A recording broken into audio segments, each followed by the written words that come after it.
a small farm on less than an acre whose aim is to feed around about 6 families. That led on to wanting to do something a bit bigger and realising we can do more when we work together. Hello and welcome to the Permaculture Farm podcast, where we talk about education, careers and business in permaculture. I'm Cormac Harkin, your host, and today we have Stephen Leahy from West Yorkshire. West Yorkshire. Welcome, Stephen. Thank you. Thanks for having me. Aye, looking forward to hearing about your project. Do you want to give us a quick 30-second introduction, please? Yeah, okay. So I've been a student of permaculture since around about 2008 when I first watched a film some people may be familiar with, A Farm for the Future by Rebecca Hoskins. I digested as much information as I could from books and things. I've then gone on to volunteer on other permaculture sites. I've worked with Those Plant People, Pippa Chapman, who you may be aware of, and I've volunteered subsequently on other permaculture smallholdings and farms. Last couple of years, I've done 2-week stints as almost like a holiday at a farm called Henbant in Wales. And my project is a small farm on less than an acre whose aim is to feed around about 6 families with the food. We've a small market garden set up surrounded by a forest garden. Great stuff. Yeah, we put on Tuesday's episode there just passed on a round table, and yeah, we were discussing, funny enough, local food supplies. So ties in nicely. And then we had her as a guest as well, Pippa, a while back, hearing her story. So let's take it to 2008 then, right back to the start. Do you want to tell us how you came across permaculture and how you get started?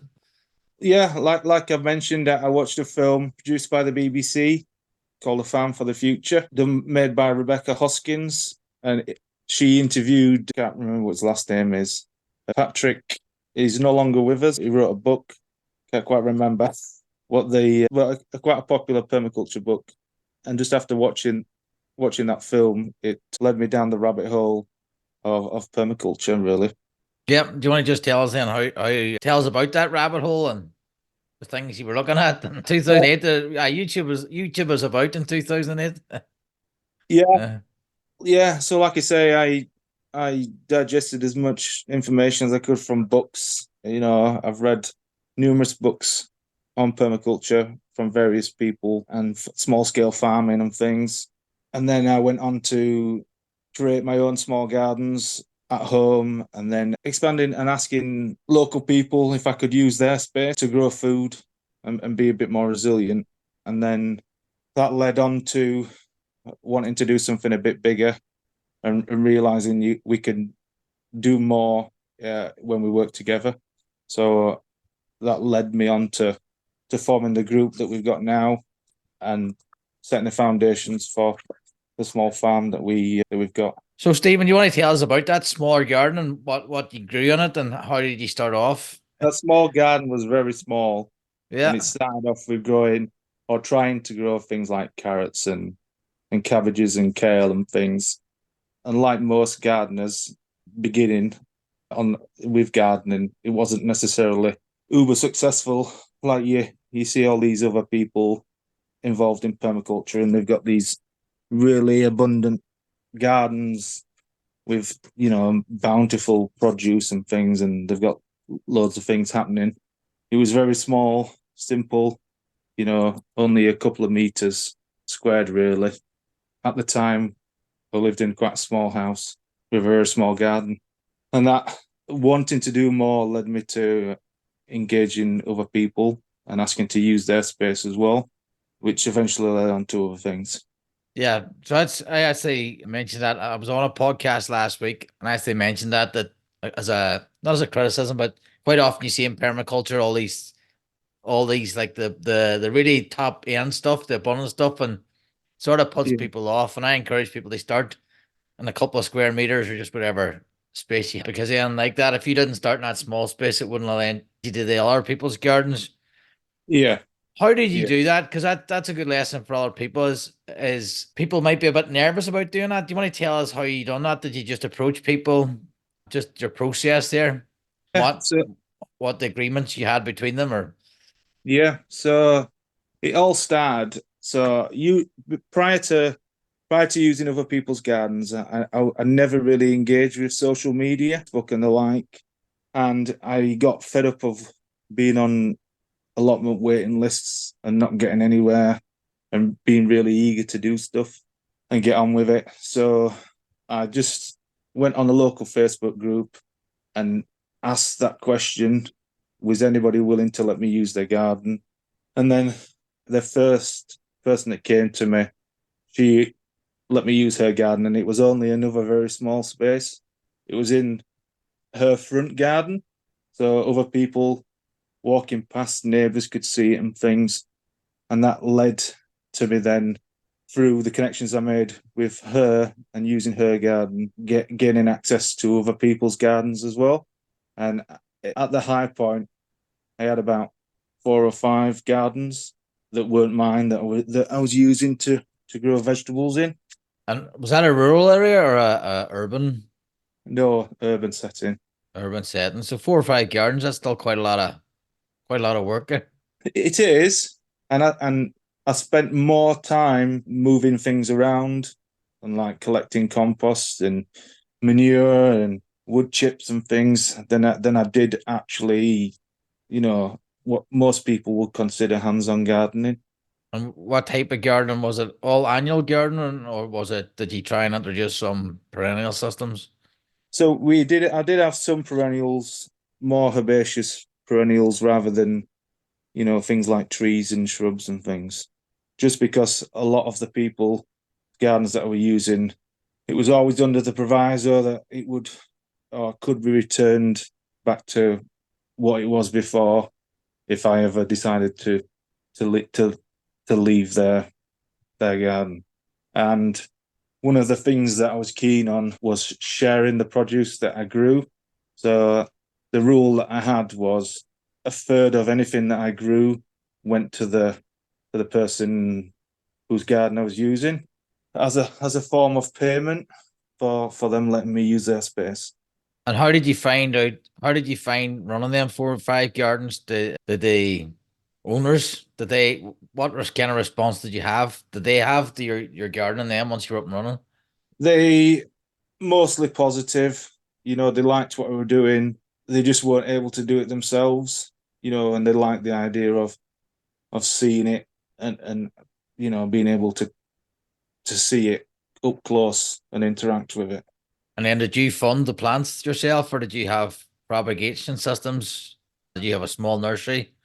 Yeah, this is all the plants and things were propagated from home, on windowsills and any space that I could find, basically. Much to my wife's dismay, when there's plant pots everywhere, especially in the early parts of the year, it's still pretty much like that. That now, there's plants on the kitchen table now. I haven't had in a couple of years. I think the last time I did it was like I just pushed it too much. So I have a couple of mini greenhouses just out the back, and even they get full. But I know just the propagation stuff. I've propagated sage, and there's that much of it. It's just like, what am I going to do with all these? I can empathize how it can get out of hand. So, do you want to tell us about your volunteering experience as well? Was that happening alongside your gardening? So initially, it was with those plant people over in Keighley. I used to go for a day once a month, and I did that for about 2 years, and that gave me quite a lot of experience in propagating plants and setting things up, and actually getting some experience at doing some of the things that I do now quite regular. Yeah. What kind of garden do they have? Do you want to? Is it a forest garden they have? So they had quite a large forest garden, and they did have an like annual plot where they were doing some plant breeding of winter squash and beans and things. Great. And do you want to tell us about then you were doing 2 week stints in Wales? You said that was a holiday. Yeah, yeah. So just as we started the project that I'm involved with now, I got in touch with Matt Swarbrick at Henbant with the possibility of going to work in his market garden. Didn't really happen, but we struck up a conversation, and I asked if I could go and do like a 2-week stint volunteering, and then so I went and did that, and then since the first time I've been twice again for another 2 weeks. So for the last 3 years, I've been going, late summer, getting some experience at working, in essentially a commercial market garden, which is helpful for the project that I'm involved in, just in terms of scale and things and planning. And how are you finding the sort of market gardening style? It's a lot of work, isn't it? It's very, is it? No, it can be a lot of work. It can be, but the way that we set up the project is that the members of the group, we share the workload. So we ask the members of our group to do a minimum of 3 hours a week. So it's shared out quite nicely between us. So no one's ever, inundated with masses of amounts of work to do. And we achieve a reasonable amount. That's good. So in terms of, do you have any formal qualifications? Like, have you taken the PDC? No, I've never taken a PDC. Like I say, I've read numerous books, including the Permaculture Designer's Manual. I've watched and read Ben Falk's work. He did the Permaculture Skills course DVD set. The kinds of things that I've looked at and undertaken and things. Yeah, a lot of our guests have no formal training, but like yourself, they've plenty of practical experience. I think that's more important, just going out and getting it done. So, do you want to tell us about you moved? So, after the community garden or the garden, the 4 or 5 gardens, did you go on to a smaller community garden then, or did you go straight onto your own project? Yeah, so whilst having other people's gardens, it was at that same time that we started the project that I'm involved in now, which is Willow Edge Farm. Yeah, so even with Willow Edge Farm, we started off small back in 2021. The first year that we got going, we only had 4 10-meter long beds, and then each subsequent year, it's gone on to become a little bit bigger, and we're at the point now where we've got 25 10-meter long beds, 3 of which are undercover in a polytunnel, and then we've also got other patches where we're growing potatoes and winter squash. But it's all based around Charles Dowding's no dig methodology, and it's essentially the same setup with wood chip paths and things as done at Henbant, which has come from Richard Perkins and Ridgedale Farm in Sweden. How did you get the land in the first place? The land is owned by one of the members of the group who I initially met 5 or 6 years ago when I went to a New Year's Eve party. So we initially met there. We spoke briefly about growing things and what have you. And at the time, he wasn't really interested in doing that. So I just left it at that. And then 2020, at the beginning of the pandemic, seeing empty supermarket shelves unnerved me to the point that I felt compelled to have to do something. And one of the solution that I came up with was to try and have a bigger plot. And I tried to set up a group to do this, and that initially failed. And then just talking to friends about what I wanted to do, and the friend whose New Year's Eve party I'd attended said, "Oh yeah, Martin's trying to do something on his land." And so I went over and introduced myself again and had a conversation with him and told him of the possibilities of what I felt could be achieved. And then from there, between us, we rallied round and found another 4 people, and we formed an initial founding group of 6 members for the farm, and then we just got to work. Yeah, so for people out there listening, How basically does how does the six, like, that's very subject. You said I had six of us got together. Is there any formal agreements, or is it? I know contracts are probably a waste of time with things, I guess, but is there? Do you have any documentation about saying how the group's organized or anything like that? No, it's very informal, very loose, all done, sat around a kitchen table. This is what we want to do. And I've been quite lucky in that the group has allowed me being the most experienced, to lead the project and not get too bogged down with the thought that they can't do it. They've trusted me implicitly to tell them exactly what to do. Yeah, so that there is that agreement then that you're the lead on it and everybody else is following your lead. Yeah, Any yeah. any any problems with shirkers who do only turn up a couple hours a week? So we have we have had Uh, what we thought would be difficult conversations with group members, and that initial 6 members has shifted over the 2.5 years that the project's been on the go. And there's only 2 original founding members left in the group, and we've seen new members come and go just because they're not able to commit to the time or don't realize what's involved. In terms of the actual project, that's probably one of the most difficult things to manage, is people rather than the actual nuts and bolts of what you're doing. yep. So Yeah. any advice then for others who are trying to do the same? Sit down and think carefully about your holistic context, and make sure everybody's in agreement with that, and just be willing to have conversations with people, even if you think it's going to be a difficult conversation. Most people acknowledge, when you bring it to their attention, that they've not quite done what they said they would do. At least they've acknowledged it.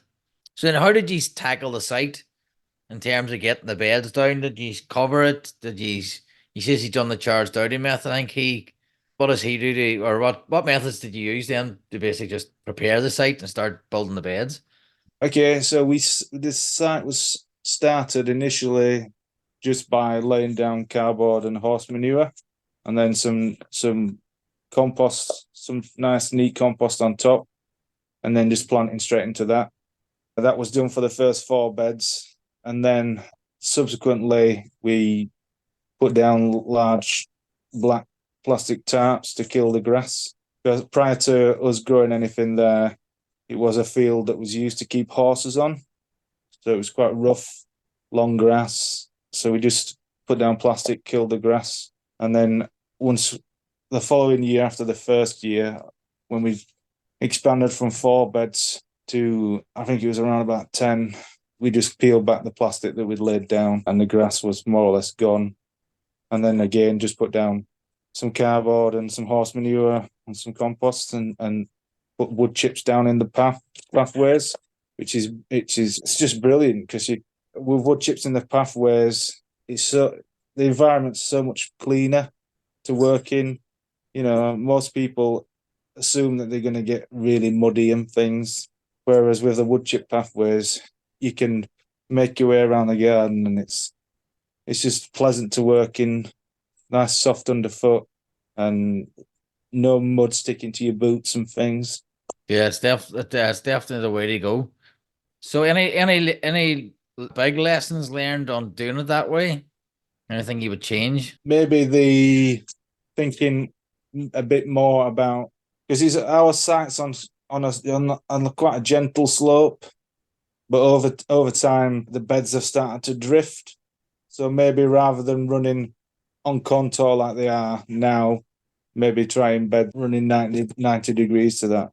Right, right. So your beds are they raised beds? Are they surrounded by wood? Or are they just built like Richard Perkins style, Yeah, just Richard Perkins style in-ground beds? in-ground beds, and the worm activity that we've got, from just putting down manure and compost and things, it's phenomenal, really, just how much life is there in the soil. And a lot of people get worried about slugs and snails and things, and touch wood, so far on our site we've not really had any major problems with snails and slugs and things. and I purely put that down to the presence of the wood chips, allowing for other, insects that are there that are going to predate on slug eggs and snails and things. Yep. And do you want to tell us about is it the forest garden on the border? Is it the outside? Yeah, on the outskirts.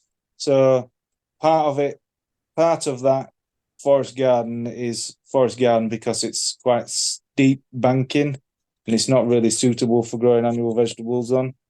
Yeah, so we've got it's it's in the very early stages of a forest garden. So the trees that we've got in have only been there for a year, 2 years. We've propagated lots of our own soft fruit and things that we got cuttings from Pippa and Andrew, who helped us out with some plants and things. Like you say, it's in very early stages, and I think this year we're going to start seeing it feel more like a forest garden, whereas previous years, it's because of it's been in its infancy, it's just felt like a field with some whips planted in. So, Yeah, so they sort of summarize then. You got the land, one of the members owns the land, you come with the farming expertise, join together with others, and then you create this annual growing system with surrounded by a forest garden. yeah. So do you do a CSA or do you sell any vegetables or food from there, or how do people get involved, or can they come visit the site? So we would be open to visitors, but essentially the food and the produce that's grown on the farm by us is to be shared equally among the members. Yeah, and it's written into our holistic context that if there is any surplus, it's to be shared with extended family and things. You know, Yeah, keep it close. great stuff. I suppose that's fair enough. You don't need so much. Stephen, is there anything you'd like to share that we haven't touched on about the farm? I just wanted to come and talk to you about it, just because I don't think a lot of people see it as something out of reach, and I think for a lot of people, the boundary that they've set is it's a mental one rather than a something that they just need to get on with and get on with it and actually do something. Yeah, default on action, is that what the Yeah, just do it? analysis paralysis and all that. Yeah, I think too there's sometimes a fear of if I get this patch of land and I do it up really good that I'll get kicked out of it. Yeah, that's always the case. And my view on that is, and it's never stopped me, purely because if I wasn't willing to abandon it and give it up, I would never have had it in the first place. If you Yeah, follow. yeah. Well, that's a good enough philosophy. And do you want to just share where people can find you? Do you have social media? Yeah, so we've got an Instagram account and a Facebook account. So if you just search Willow Edge Farm, you should find us. We do try and post quite regular, but probably less so in the winter when we're not as active. Yeah. And any plans for the future We're just going for to keep for going. yourself or the farm? Yeah, I'd like to hopefully one day run, a permaculture farm with a market garden. What do you mean? Run up, all right, expand the bigger place? Or an old, or a different place. I'm not overly tied to what we do to what we're doing. You know, there will come a day when possibly I won't be there for the project. See, yeah, I'd like to be able to do it for a career. I don't think I'm quite there yet. Yeah, it is a long journey. That's why one of the part of the reasons the podcast is show different ways of making it become a career. And Yeah. how are the people you're training that are coming along, the other four or the other five? Are they learning? Are they starting to take on things themselves now? They are learning, and it can be quite frustrating because everybody learns at different rates and everybody learns differently, and everybody's got their own different reasons for doing what we're doing and being involved in the project. We've got members that do it and are quite open about it, that they do it purely for their mental health. They're not overly worried about food security or resilience or food resilience or anything like that. They just do it because it makes them feel good. And then we've got other members, who are deeply worried about what's going on in the world and want to have some form of security for surrounding the food. Yeah, just so many different reasons why people want to do it. And that probably is one of the reasons why it makes it quite a difficult thing to manage, because everybody's got different expectations and everybody wants to get something slightly different out of it. Yeah. And you mentioned there you had, what did you say? As long as people sort of bought under your holistic views with it, or A holistic context, yeah. holistic context, have you written that down, or is that just a bearable thing? No, it's been written down. I've got it here in my notebook. It was something that when I visited Henbant in Wales and seeing their holistic context and how they use that holistic context to guide their decision making and things. So I'll just read it out to you. So we've got: give families food security, provide families with highly nutritious food, improve soil quality on site year on year, have fun doing it with family units, create a community that will seed other communities, provide its own income, share surplus with extended family networks, provide a living for one or two members, provide sanctuary, do it in a way that engages all members, and create a biodiverse ecosystem that provides services. So that's essentially our holistic context that we try to use to make sure all the decisions that we make are leading towards achieving that holistic context. Yeah, that's great stuff. You mentioned, so you brought that from somewhere else. What else have you brought in from other places that you say you have no till?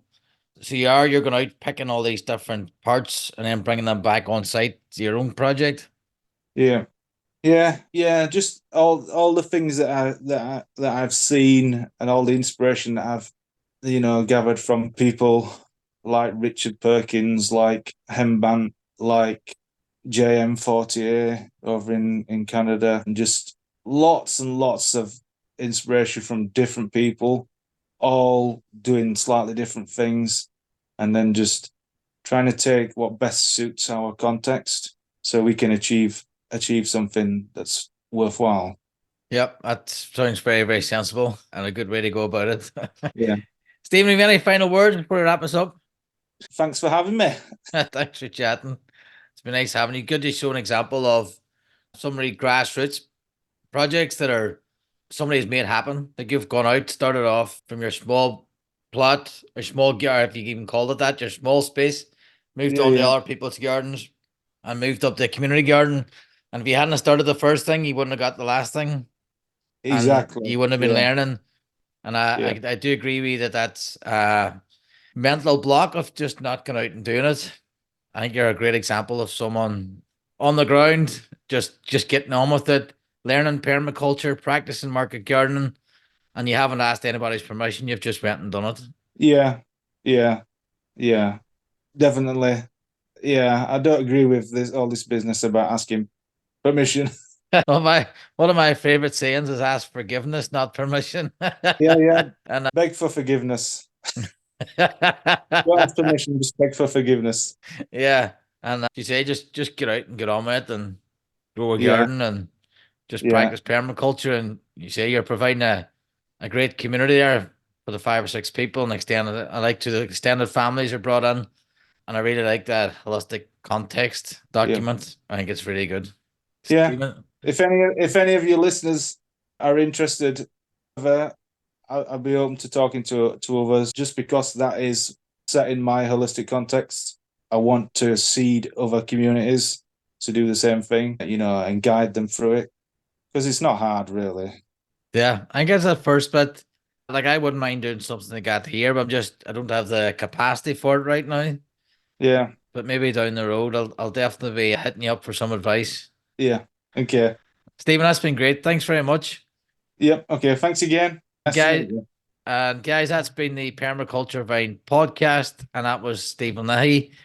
And Check out the description as well for any aspiring designers, pdcdpro.com, where we teach a digital course on digital design, teaching you how to make really nice drawings on Affinity of your permaculture property. So if you wanted to be a professional designer, how to use Gilda, our plant database and guild creation tool, and then also how to build your own website for your consultancy.